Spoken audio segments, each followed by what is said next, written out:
long story short, trying to be short, this is a lot. I'll try and fast forward as much as I can. Let's do, okay, so anyway, I moved here from Atlanta after a relationship. I felt like God told me to move. I was like, okay, Lord, I'm tired. I don't know what else to do. I'm tired of running. I'm tired of not listening to you. Whatever you tell me to do, I'll do it without complaining, without talking back. Whatever you want me to do, I'll do it. So I hear move to Danville. Move to okay. All right. I did say I wasn't gonna complain, but you sure? So that was May. I didn't move right away. Heard it again, and that was in September, so I went on ahead and moved. Then I got my confirmation when I moved here. I got a job, got a house, got a car. Everything started to fall into place. So before I moved here, the place I was in, I lost my relationship. I knew it was an unhealthy relationship. I had been with this person for 6 years. The last 2 years had taken a turn for the worse. Then I wasn't singing anymore. I didn't want anything anymore. I was depressed, and I had lost myself, and I had become this person that I didn't know this person. I was this person that I didn't like. Back to Danville. So I get here, I start back going to church. I had sang a couple times. My aunt asked me to sing, and I wasn't gonna tell her no. Cause she didn't know. She had no clue that I wasn't singing anymore. I sang, during specials for the service. And it's one day I'm in service, and I'm like, okay, Lord, I'm ready.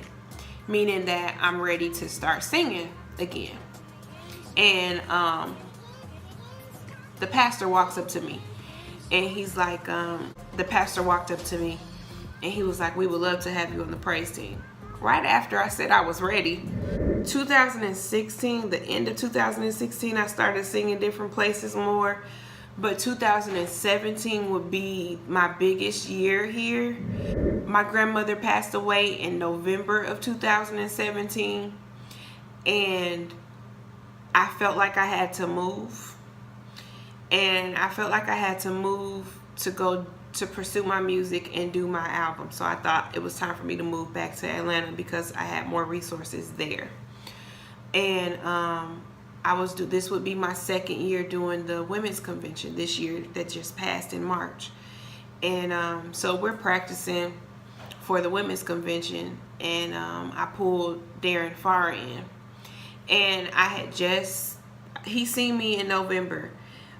He played behind me in December, and that's when I pulled him in. I was like, he has to play for me for the women's convention. So he's practicing with us for the women's convention, and he's listening to me talk to Justin, which is our worship pastor at the church.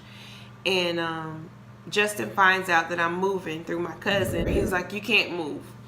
And I was like, well, being funny, find me a producer and a studio and I won't move. And he's like, no, I can't do that. Well, I knew he couldn't because he's pretty much just as new as I am here, and he didn't know anybody that, did music. And so I was like, okay, well, I'm moving. Not knowing Darren is even listening. He's listening because 3 days later he texts me and he's like, would you stay if I told you that I knew a producer and a studio and they're wanting to work with you? And I was like, God, you are hilarious. Like, this is funny. And I was like, the first thing I text back was, well, then I guess I'm staying. Because I already knew, like, this was a setup. This is God right here doing this.